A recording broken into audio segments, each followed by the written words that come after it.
Welcome to the Bookers Alliance podcast, where we hold the pencil and the pencil is power. Coming at you right now is your host, Marky Mark, along with the man, the myth, the legend, Frank Donaldson. Join us as we discuss the ever-changing landscape of professional wrestling. So hang on tight, you jabronis, and enjoy the ride.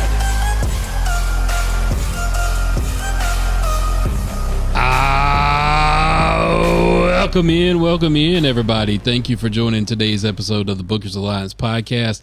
Come on inside the house, bring yourself up a ringside seat, get your soda, your popcorn, your whiskey, get everything you need, because there was a showdown in Charlotte. Yeah, there was. Well, first thing I need you guys to do is get a bucket of ice over here, because I mean, my co-host over here seems to be hot on the gun tonight. He's got hot whiskey. He tried to give us a hot mic halfway through the intro song. I'm over here coughing and gagging and choking, and hell, all of a sudden he's like, hot mic. I'm like, what the hell?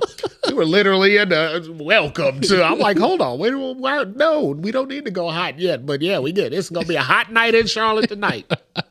Yes, sir. Yes, sir. So we got to talk about what happened at SmackDown in Charlotte, because we was there. We were there. Your boys were in the house. T-shirts that say we were there. We were there. We were in the house listening to Cody Raheem Rhodes. Yeah. Now, I don't know if you noticed, but this has been one of the highest rated SmackDowns in quite a long time, actually. So, and that was because, of course, we were in the building. Your boys were in the house. Yeah, we appreciate y'all, the listeners, for tuning in to see if you could catch the influence of the Bookers Alliance on the show. So let's talk about that influence. Talk about it. I mean, you just brought some of it up, because we definitely gave him that line and told him we've been talking about Cody and Raheem Rhodes on the show for months. And we got one of those pat on the backs like, hey, we may have heard that. We heard you. And I said, you know what? All right, well, let's get into it. Let's get the format going. All right, let's talk about our sponsor real quick for this week. We got Wild Turkey Rare Breed Barrel Proof. As my partner said a while ago, hot whiskey. 116 proof. Wild Turkey, that's whiskey. Yeah, you can light that on fire. Yeah. We don't have no doubt about that. That's whiskey. As soon as I took a little taste test before the show to make sure, everything was kosher, everything was cool. Yeah. And I said, well, damn, that's whiskey. Yeah, we put that in the old caddy and crank it up there. So no. Right now we got everything here running the way it's supposed to for the first time in quite a long time. So we're not putting nothing new in it. We ain't putting nothing. We ain't trying to touch nothing under no hoods or nothing. We're gonna keep everything as it. We'll go get that old blue tractor I used to tour the farm in and use it to crank. Oh, there you go. We could put it in the DeLorean. Remember Back to the Future? Yeah. You put that in there and say, this is the purest we got here, and then it blew off the damn muffler. So yeah, we're not going to. How many gigawatts was it? 1.20 or one. What is it? Yeah, 1.21 gigawatts. Yeah, 1.21 gigawatts. Pure Y-shaped power in the back seat of that car. Well, let's give a toast to 1.21 gigawatts. All right.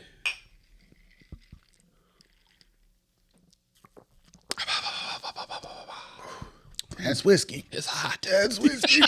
Yep. It's a hot one. Now I sound like Doc. That's whiskey. Marty. Damn it, Marty. Wait, are you King of the Hill, Doc, now? Is that what you...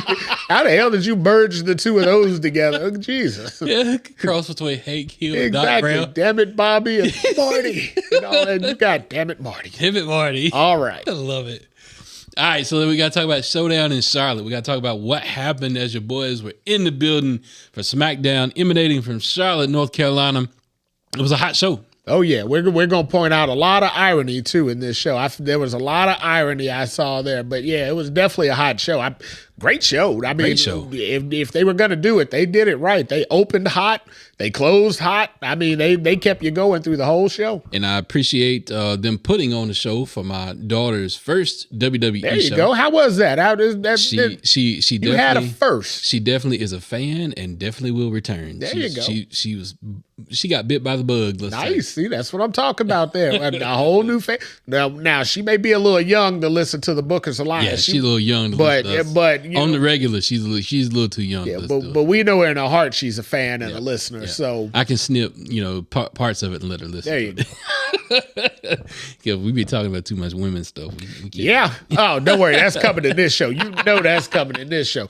Matter of fact, while we're talking about it coming in this show, y'all noticed that Raw's own Liv Morgan was in the house last Friday. Yeah, that was a personal request. So that was one of those, hey, we'll come give y'all tidbits and whatnot, but we need this show to be enhanced a little bit. Speaking of kids, though, Cody's promo they did a good enough job where it kind of shot over the head of there you go. Kids. They Now, didn't really realize. You got to be IWC to know what he was talking about. But you know, he called out Roman and Punk for basically having a dick swinging contest and what it was going to be.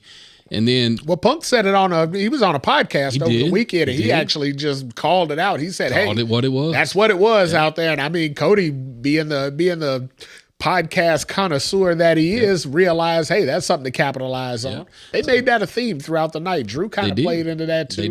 They did. So, you know, Cody's out there talking about, you know, if they're going to make it that kind of a contest, they don't call him Cody Raheem Rhodes for nothing. That's what he said. He said, I didn't get the nickname Raheem for nothing. He said it. And then Brandy echoed it on Twitter and said, well, he ain't wrong. Well, I mean, hey, you got another brand new baby girl over there to raise. Yeah, so, I mean, apparently he's doing something right. He ain't wrong, she said. So apparently he's doing something right. That promo had me all kind of sorts of sideways. I loved it. It was hilarious.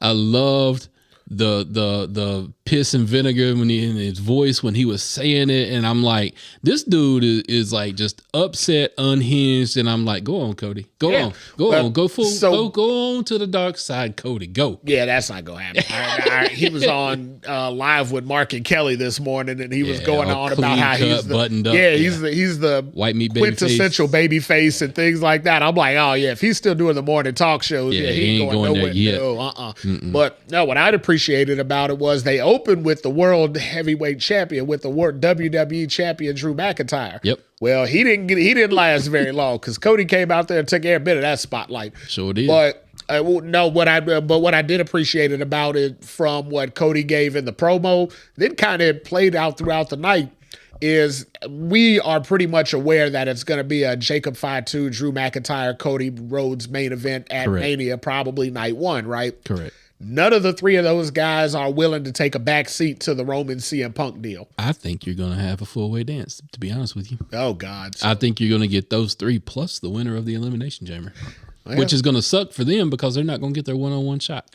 So I definitely could see that going that way because they got Cody and Jacob in an Elimination Chamber match this weekend, which means this coming Friday, which means somebody's got to lose, right? And it's going to get funky if one of those two guys loses. I think the safer bet, at least for me, would be if anybody's going to win that match, I think it should be Jacob. Because Cody could politic his way in, and they could use that Cody politicking his way in to find his way to get in that match. To whereas Jacob can't politic his way in, he would have to brawl and fight his way in. If by chance Cody and Jacob both get eliminated in this chamber match, well, then whoever the hell the third guy is that they're wrestling would go to the chamber. Who the hell is that? I don't know, but the thing is that would put Drew in a one-on-one and then give me Cody versus Jacob at Mania. If that happens, I ain't gonna be mad. It depends. So if that happens, then you got to give Drew pretty much the ultimate contender, right? I mean, that level, we're talking. And you know who that ultimate contender is because he was the first one to qualify for the Elimination Chamber. Who would that be? Randy Orton. Okay, well, now if we're talking Randy and Drew at Mania, I'm not against that. Because, I mean, Randy needs that 15th title as far as he's concerned. And I think that's that 15th title. That's how it gets built. Randy chasing 15. That ain't horrible. So I do not hate that by any means. I don't hate that at all. I don't hate it at all. And as a matter of fact, I'd actually prefer that to a four-way dance, to be honest. Yeah, if you give me Randy versus Drew with Randy chasing 15, I love you, Drew, but let Randy win that 15 and then give me Cody Randy at SummerSlam. Hey, we've been trying to get there for 2 years anyway. If that's the way we do it, I'm all for that too. But a triple threat, so if it's just Jacob, just Drew, just Cody, I'm okay with that. if you put Randy in the mix, then I'd much rather have your scenario than have a 4-way. 4-way is just too much of a cluster, right? Like 3 is hard enough to manage. Right. But if you're trying to add an additional 4th guy in there, there's going to be a whole lot of laying around. There's going to be a whole lot of, laying out while a spot is happening type thing. And I don't want two go one way, 2 go the other. I mean, yeah, exactly. That's what it turns into, where it's essentially trying to watch 2 matches happen, congruently. And you're not able to focus in on what, one spot's happening over here, and then, God forbid, you may miss something exciting over there, stuff like that. I'm just not a big fan of 4-ways, but a 3-way, I'm good for that. But yeah, if they're leading into the 4-way deal, I mean, hey. So now let's get to that Liv Morgan match. Or we can't get there yet. We can talk about the Tiffany Stratton match. No, Either we can't which get there way, yet. Because, we can't get there yet. Well, all right. So anyway, but yeah, if that's the way they're leaning, then that's what I would like to see. Is I'd rather see Randy and Drew go 1-on-1, and I'd rather see Jacob and Cody have their own different squashing match at Mania. I'd rather see that than a 4-way. The thread, though, that kept running through the night for Drew on SmackDown, though, was hilarious. He comes out at the beginning, can't get words in edgewise. Cody gets the mic, runs a promo, and then comes out for the second time through the night. Jacob comes out midway through, lays waste, and then finally by the end, Drew got on the mic and he basically just laid it down how it is. And I ain't mad at what he had to say either. I'm that's cool why I with said I feel like all 3 of them let it be known. Hey, we're not taking it just because we're the quote unquote night 1 main event. We're not taking a back seat to this Raw thing that's happening over here. They brought us excitement to the program, and they all had enough to say about where they felt that they were being demoted to let it be known, like, hey, Roman said we're the shit show. Okay, well, we'll show you. What about if we take all the shine off of your thing and make it shine on us? So hey, I'm there for that. I like the competition. After I watched, if it does wind up being a triple threat though between Drew, Cody, and Jacob, after I watched Bianca, Io, and Rhea, I'll take a triple threat. Yeah. I'll take a triple threat because I feel like those I can get down go. with a triple threat. I can get down with 2 separate 1-on-1s. I just don't want to see the 4-way. That's that's reminiscent of WrestleMania 2000, right? And we don't want to go that way again. We don't want to try to put a McMahon in the corner, on each corner and all that. We don't want to do none of that, right? What we want to do is have a good, clean match for the title with the necessary components. So again, if you're taking Cody and Jacob out to put Randy in, I'm down for that. But if you're going with the storyline that's already been building for, 3 months now, 2 months now at least, of Cody, Jacob, and Drew I'm down with that too. Also, while we were talking about Randy, I'm gonna go ahead and bring this spot up here. Randall Keith Orton. I must apologize to you, sir. I didn't know your game. I did not know your game. And now I know. Now I know that if I ever want to look like a Greek god, you got to get in the gym and look like Randy Orton. Yeah. That dude is like 270 easy. Yeah, he's Hogan size. And his seeing him in person, when you see it on God. TV, obviously you see he's a lot bigger than let's say 2008 Randy Orton, right? But when you see him in person, sizing up with other guys, and hell, at the end of the match, him and Solo were kind of in the match that we saw on Friday. Him and Solo were in the ring together, and I'm like, well, damn, Solo ain't necessarily thicker than Randy at this point. That ain't the Randy that we remember. But yeah, I've heard it said many a time on many different podcasts and shows. If anyone had the opportunity to sculpt a professional wrestler from the ground up, from the bottom of his soles to the top of his head, at the end of the day, if you were trying to create the perfect wrestler, you probably end up with Randy Orton. Yeah. So when you hear that, then you see him in person, it's like, well, they ain't wrong about that. And God give it to Randy. Randy's 44, 45 years old at this point now. So, he ain't no spring chicken. He's up there. He's a little bit younger than me. Homeboy looking better than he's ever looked. Yeah, I was going to say, but he definitely found the fountain of youth as far as, I don't know what that neck injury did, but whatever they went in there and fixed, whatever they fixed up around it, give me a side of that. It's all that stem cell treatment. That's why I say, kid, my neck's fine, so just give me a side of whatever else they used in there, and I guess it wouldn't hurt if I got my ass in the gym. So, all right, let's talk about what else went down in Charlotte. We got to talk about. Let's go ahead and talk about Liv. Let's talk about her little entryway there that she worked herself into a match. What a surprise that we had on SmackDown, because I was not expecting to see her there.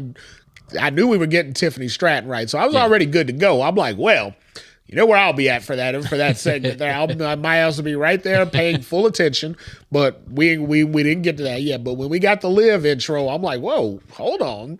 Unexpected. Like, again, we put in a request, we put in a call, but we got no promises. It was all we'll see what we can do. Right. And I'm like, well, if you guys want to keep getting these ideas, I advise you pull an extra string or two. Well, they pulled one, and I appreciate them for it.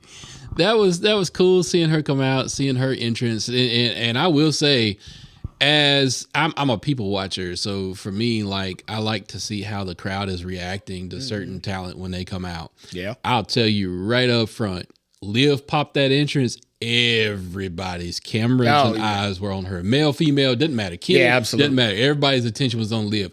And now I get it. Now I understand why Liv is the draw. Yeah, she's a star. They're gravitated towards her. Because she's a star. You don't know what she's going to do. She's entertaining. Doesn't matter if it's just a promo or if it's a match. It's entertaining as hell no matter what she does.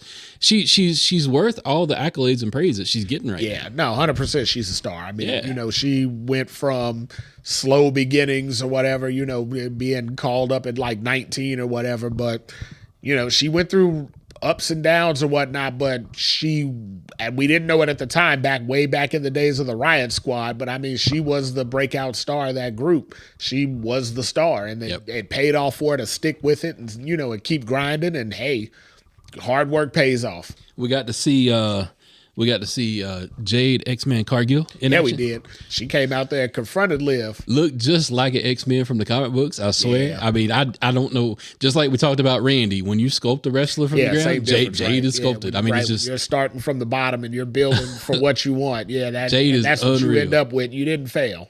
So, I mean, that was cool. Seeing Jordan Grace was cool. That was cool seeing her come out. Let's talk about the women's triple threat. Let's talk about the Tiffy time. We're definitely going to talk about it. So let's talk about Tiffy time. Chelsea Green. Yeah. God forbid there's not a crowd in the world that doesn't pop for Chelsea Green. True. I swear.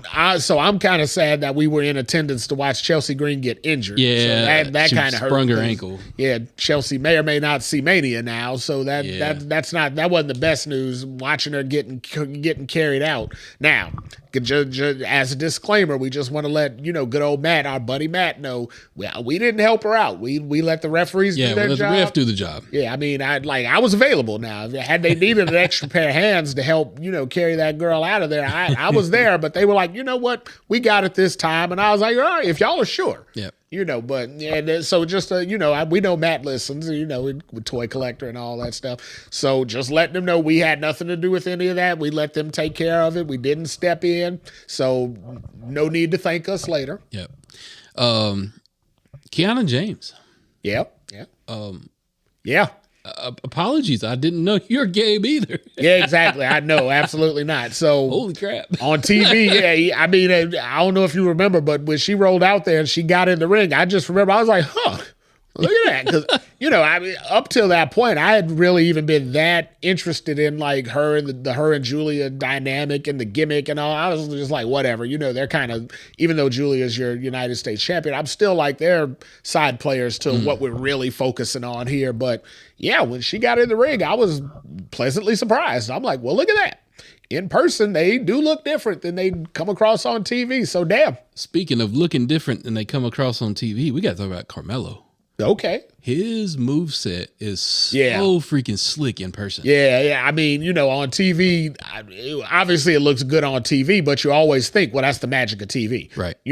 But no, in person, I mean, with his size and his ability and all that, his stuff looks great in person. I mean, good Lord. The match with The Miz, I was like, on The Miz, but then the match made up for it. The match was great. I mean, so...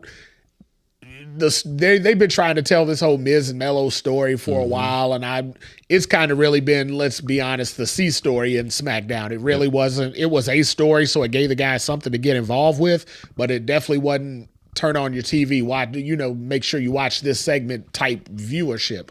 But Miz as a worker, I mean, Miz ain't been there for 20 years for nothing, right? Yep. He knows what he's doing. He handles himself in the ring good.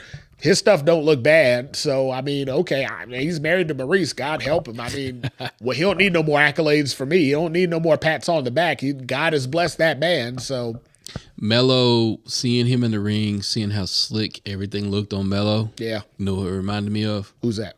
I hate to say it because it's kind of cliche right now. AJ Styles. Okay. Just like straight up, just fluid movement. Everything was precise. It was quick in time. It was just. You know who he reminds me of? Who's that? So there apparently there's been some internet beef between the two, which is ironic. But I mean Ricochet, right? Yeah. True. And I never saw Ricochet in person though. I don't think I did either, but I mean, just remembering his moves. Hell, I haven't seen him since he left. So same difference. He's been on TV every week from what I hear, but I haven't seen him twice. So yeah, I'm seeing him less now. I'm seeing him just as much as I saw him in person. I see him now. But no, the reason I say that is because, Ricochet apparently tweeted out to Melo or whatnot, good luck main event Mania in 15 years or whatever. And the way Melo looks, I don't think it'll take 15 years for one. I don't think it'll take long at all. But for two, unfortunately, that sounds like a little bit of sour grapes because I think once they saw Melo get called up to the main roster, they really didn't need Ricochet anymore. Two more things I want to talk about real quick from SmackDown. We got to talk about the ruler, Obafemi. Oh, my God. First off, Kit Wilson. Who? Yeah, sorry about your damn luck. Wrong place, wrong time, wrong event. So look, I also got to backtrack some words because when Oba got called up to the main roster, we both said, yeah, I don't know about that strut. That's going to have to go. Yeah, no, I watched so many people in the arena doing the strut. I watched you do it. Well, yeah, I was definitely doing the strut because that was, in person, it was amazing. Hell, it's catchy as hell. So I wanted to do it because my buddy R-Truth was doing it. Right, I mean, when I saw Truth doing it, I'm like, hey, me and Truth are always in step. So, I went on and did the little strut with him too. But no, as soon as Kit Wilson came out, first of all, crowd went nuts. And I'm like, what? Why? What are we doing here? What? Like, we thought we were like in Bizarro land. Yeah, we didn't get it. It was wild. I'm literally stunned. But I mean, apparently the younger generation completely gets it. But when I saw him come out there, then he went in the ring and started doing a promo. I remember telling you at that moment, I was like, I bet you we're getting somebody here really exciting. And sure enough, when that music hit, I'm like, I mean, the arena erupted, or as Pat Patterson would once say, it went banana. It went banana. Yeah. So seeing Oba come out, though, doing the strut, everybody in the arena doing the strut, Oba get in the ring and completely decimate Kit. I mean, just whack. He just wiped the floor with him. I mean, just all kinds of, it was a mess. Yeah. But I loved the presence that Oba brought. You can tell right now, just like they've said on many other people in the past, they've got the rocket strapped. Yeah. They just ain't lit the fuse just got to light the fuse. And he's primed and ready. If rumors are true from what we're hearing, apparently he may be sizing up with Brock Lesnar at Mania. Well, that's where you light the fuse. That's where you light the fuse. Or if you're Triple H, that's where you take the rocket off and put it on the guy that's probably going to retire in a few months. But either way, right? Whichever way we decide to go. True. And the only other thing that I want to talk about from SmackDown real quick, we got to talk about Trick Willie. And I was getting ready to say, if you don't get into Trick Willie's conversation, then I'm going to make sure we get into that before we leave. So how the crowd went crazy for Oba, they went just as crazy for Trick. Oh, yeah. Everybody was there to see some Trick Williams. I mean, it was so good. That was pure excitement. It's a pure star. Yeah. They brought him out to go into commercial. And I mean, the crowd went nuts while we knew we were in commercial. Yep. And I'm like, wait a minute. We're still cheering. I'm ready to sit down. At this point now, I'm already like, why are we still up? The damn the music doesn't stop. They're showing a commercial on the big screen. Trick done wandered over to wherever he needs to be. Everybody's still standing. Everybody's still treating. Talk about whoop that. I'm like, holy hell. Yeah. Talk about over. He's over. Yeah. He's over. Over like Rover. So seeing Trick come out, the entrance looking all so stylish as Trick can right now. Who does Trick remind you of with the style? Trick had his Royal Rumble fur on. So right. I mean, but the style of clothes, who does he remind you of? I tell you who he reminds me of. I may be way off base. I haven't thought of that, but you might get mad at me. But I'm tell you who. This is going to be some stereotypical nonsense in it. Yep, here we go. That's Slick Rick, man. Oh, you mean from outside of wrestling? Okay, I'm like, well, okay, That's Slick Rick. So yeah, I could see that. I could see that there. Yeah. Slick Trick, right? Yeah, Slick Trick. There you go. So I could definitely see that. No, I was when you said that, I thought you meant like in the wrestling world, and I'm like, oh hell, I thought you were gonna say like Flash Funk or something. Oh no. That's why I said, yeah, I'm definitely gonna be pissed if you say this nonsense. Flash missed the mark. Yeah, no, Flash was a little too ahead of his time anyway. Yeah. Even as Too Cold Scorpio, he was probably 10 years ahead of his real time. No, that's Slick Rick. That's who he is. I mean, I'm just waiting on I'm Rick James, bitch. I mean, that's what I'm waiting on. He could wander down that road too, because that would also be fun. So I love seeing Trick come out. So all the fun was had in Charlotte, but we got to talk about Monday Night Raw. Oh yeah, we got to talk about what went down on Monday Night Raw. First things first, Braun Breaker. Apologies, sir. Hopefully you will come through this okay. We see you back in the ring, hopefully before Mania. So, and they don't need him back before Mania. I figured this out. I've been thinking about it all day since that announcement happened. All they need to do is they just have an ambulance match between Seth Rollins and Braun Breaker, because I mean, both of them could wind up. Yeah, well, that's why I said they both have wandered into right. Or we could just do it like a wheelchair match. We could do. Remember the crutches match. Remember the old what is it? The old backstage skit they did with Stone Cold hitting Vince McMahon, beating him up in the hospital. At this point, we could just do one of those. Bedpan match. Yeah, you could just have those two just get in 2 hospital gowns, get in their little wheelchairs, and just battle it out there. Because I mean, God, that match. You want to talk about a match falling apart? Ever since the day the Vision started, that's been nothing but a sinking ship. So apparently, Braun had gutted this out for Bronson Reed, re-injured it. Braun Breaker. He gutted this out for a while. Yeah, and then re-injured it, and then it became an emergent type of a deal. Which, if it's true, I might have some medical connections, and I might kind of have talked to my medical connections about what that might have been. Okay. Apparently, a hernia can wrap around your bowel and obstruct it. Great. And that's probably what happened. So your boy couldn't poop? He couldn't shit. Well, I mean, Seth can't walk, he can't shit. So yeah, that does sound like a problem. So. But who knows what really happened? I mean, we're going on a hernia. That's hernia is like we're a talking. Snake inside your body. Who would have thought? That isn't where we thought we were going. So, with everything that's going on with him, best wishes to him. Hope he heals up soon. But where does this leave us with the Vision? You see, you've got Bronson Reed, you've got Austin Theory, you got Logan Paul, and you had the masked attackers show up Monday night while all 3 of them were out there. So, we pivot? We have proven for a fact it ain't Logan Paul, it ain't Austin Theory. Well, obviously, it ain't. Yeah, there wasn't no doubt that it wasn't Bronson Reed. First of all, he ran. Yeah, we knew that. We knew that wasn't him. So. Sorry, Zilla. We sorry. Yeah, no, that was hilarious. Had to get it in there, but I mean. At this point now, you're whittling down. If it's supposed to be Seth Rollins, why? Yeah. So if that was the angle we're going, why? Because what we don't want to see is like Seth versus Logan Paul at Mania, right? Yeah, I don't want to see that. So yeah, no, we damn sure don't want to see Seth versus Austin at Mania. Austin Theory, I mean. I was cool. See that. I was cool seeing Seth versus Breaker. Yeah, because they got a serious beef. I mean, I was cool with that, but then I also saw potential in Division having a evolution moment where they turn had a mole in there where they turn on Braun. Yeah, I could see that, but now still, right? You got to have Braun in that. You got to have because when Seth went out, Braun Breaker was the one that came out with the title the next day. So I mean, basically, he was being crowned the heir apparent to lead the Vision or at least spearhead the Vision at that point. Had they done it with Bronson Reed, then we would have been looking at it different and this wouldn't have had as much impact. But clearly the stakes were on Braun Breaker at that point. It was time to make him a WrestleMania headliner. Saw somebody else kind of had the theory of it might have been LA Knight. Well, that theory got busted too because LA Knight was out there. Yeah, he was in the match. Right, he was in the match. So, I mean, the way it went down, they are weeding out some of the theories. The only person that it can be at this point that would make sense. I'm not saying it's the best avenue, but that would make sense. It's Adam Pearce. So yeah, that's one theory. I would for me, like if it was just me, I would hope it would be someone completely off the reservation, right?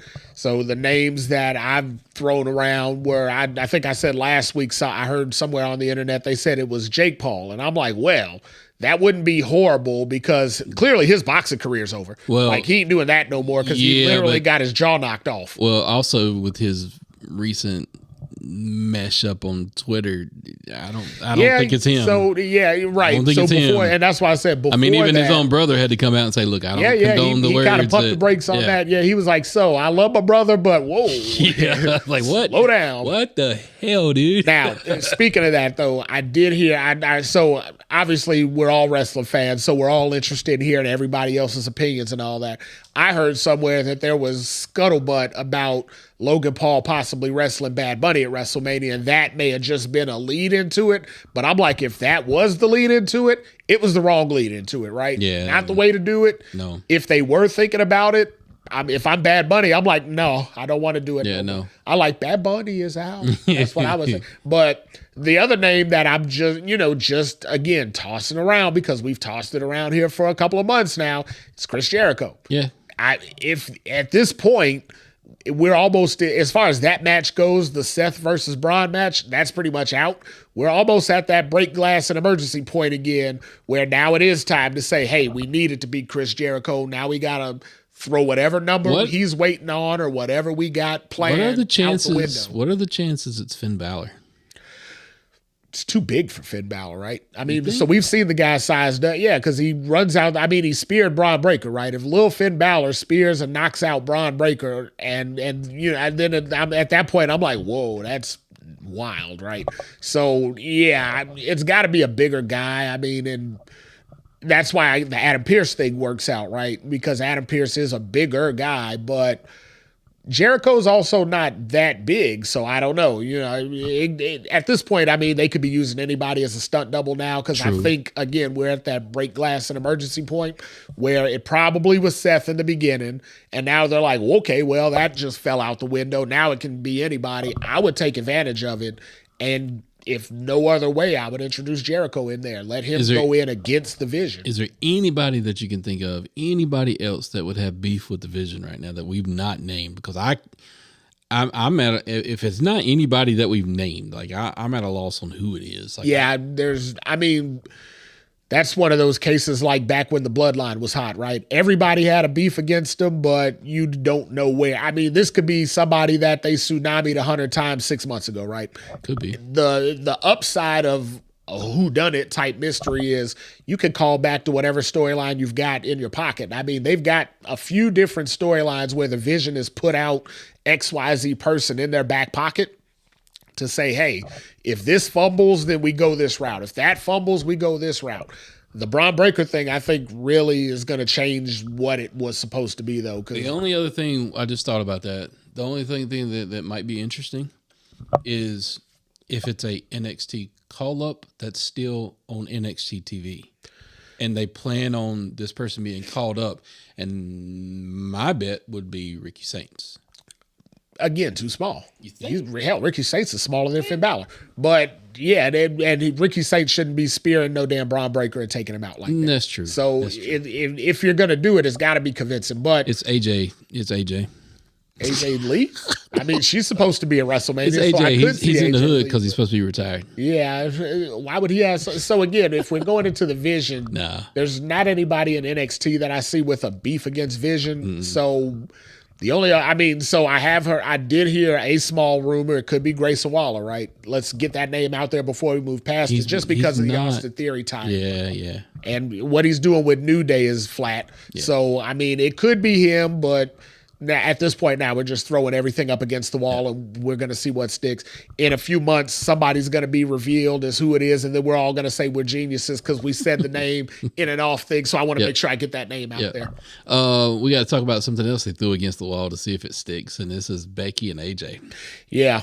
This was weird to say the best. Yeah, it was something. Becky made it weird, and then AJ's facial expressions made it weirder. It was just... all of that was weird. Then the tie-in with Natty is weird. What are we doing here at this point? But I am happy to see Natty Neidhart on TV. I am not happy with how they're presenting it, though. I do not like it. Really? It's just, to me, they got to WWE it up. I know, and when she was doing it around the Indies, it felt gritty. It just felt like it was dungeon like material. Well, that's because you like bootleg wrestling. We realized that at SmackDown when I'm everybody, a journeyman, sir. as the whole 3 hours. I mean, we were in SmackDown for 4 hours. God knows. But as the whole night progressed, all you were saying is, "Man, here comes that damn Tama Tonga Nakamura match," and I was like, "Holy hell!" All this Liv Morgan, all this Tiffany Stratton, we WWE'd that match, and damned if you didn't cheer for that match. And I'm like, "Holy hell!" So so when you're like, "Yeah, I want to see Gritty Natty," I'm like, "Well, send Gritty Natty down to GCW and let her go bust some glass over something." Unfortunately, that's the only place you're gonna get it. But yeah, that whole thing. I mean, obviously, we know where this is going. This is going into. This is a tag match. It's going to be AJ and this Maxine. Could be your funky 4-way here if you wanted to do singles. No, what's going to happen is this is AJ's prep match for the Chamber. Yeah. This is what this is. So you've got the 4-way, the tag match between Natty and Becky versus AJ and Maxine. There'll be a tag match before the Chamber. You think that's before the Chamber? That's before not the at chamber. Because they already said it. It's AJ versus Becky, and if AJ wins, she's the number 1 contender for Becky. So it's but elimination. That's Mania match. Then. No. That's the thing. They're going to split it. Part 1's at Chamber for the number 1 contendership. Part 2's at Mania for the actual belt. They're going to split it. They're going to do 2 matches. That's dumb. That is dumb. I don't like that. Yeah, to me, if you're going to build it and just have it be on one versus the other. Yeah, if they were right, I would much rather let them do the tag match at Elimination Chamber. Because what you're going to get it into the 2 singles matches. What you're going to get, you got to remember, Elimination Chamber's in Chicago. Yeah, AJ's going to win the belt in Chicago. Yeah, and then you're going to have Becky, Psycho Becky, chasing AJ into Mania for the return match. Gross. And you're not going to get the title switch. AJ will probably keep the title at Mania. Well, now I don't know about that because I don't know if AJ's got that much run in her. I don't know. I don't know what she's signed up for this whole wrestling. You could be right.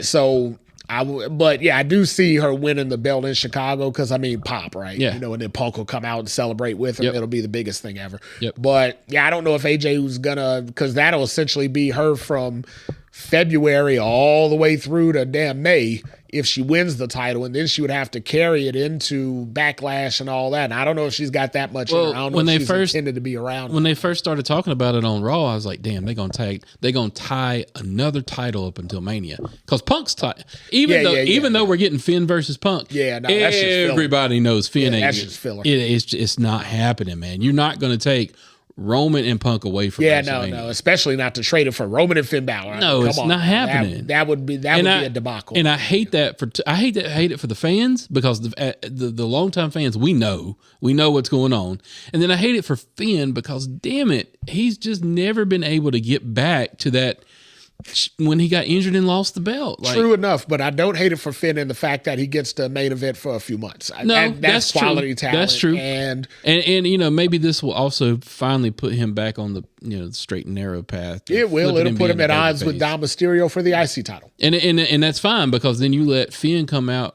Maybe you resurrect the demon gimmick for WrestleMania. Who knows? Maybe. Who knows? But, I hate that they're going to work that program, but that's where it's going. But, damn, when they said that, I was like, damn, we're going to tie another title up to Mania. I'll be completely honest. I think all the titles are pretty much set for where they're at right now. They are. And this is this. And look, I can't even say Triple H booking. This is TKO booking. And this is just wrestling. They're hedging their bet and building their Mania event now. Yeah, they're going into their biggest event of the year. And they pretty much got all the titles solid where they're at. Like, look at Jade Cargill, right? She hadn't even defended her title yet. She basically won it to sit on it until Mania. I saw a stat on Jade Cargill that was hard to believe. Okay. And then I looked it up and it's true. What's that? She has only been in the ring for a total of 15 minutes since she won that belt. Yeah. She hadn't defended it. She hadn't defended it once. No.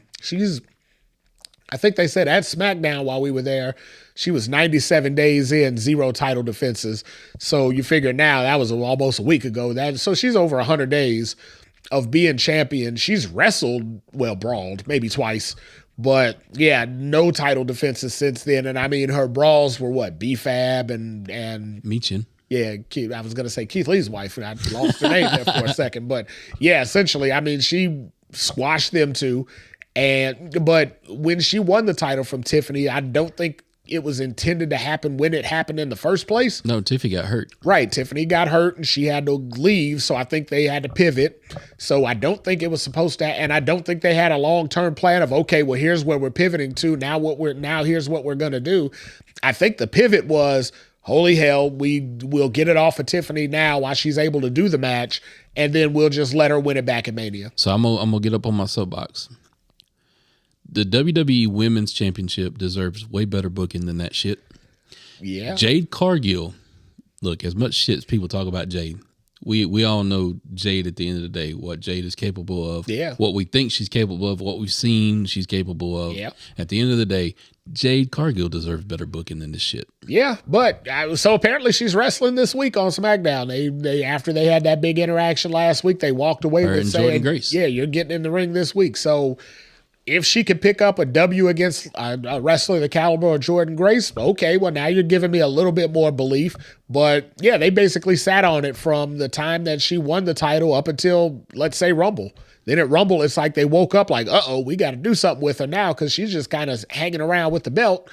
And now she's going to go into Mania as a main eventer, a quote-unquote main eventer, a headliner, and we don't know what we got. And it's so obvious it's going to be Liv versus Stephanie. It's so obvious. So the we saw it up close. When Liv and Jade stood next to each other, I said, that ain't happening. Hell no, that ain't happening. No. That would be a nightmare. That would be a hell in a handbasket. That ain't going nowhere past. That was the most interaction those two will have is what we saw Friday. That'll be the last time those two interact forever. So as SmackDown and Raw has wrapped up, we are on our way to the Elimination Chamber emanating from Chicago, Illinois. Hometown. We going home? Hometown. Are we going home? We need to go. I mean, so we can go for the auto show and just stay until Elimination Chamber. How about that? Ride it out the snowstorm. There you go. Just stay. Yeah, because we'll probably be stuck there anyway, so we probably won't have a way to get out. All right, everybody. That's our show for this week. Your boys was in Charlotte. A good time was had.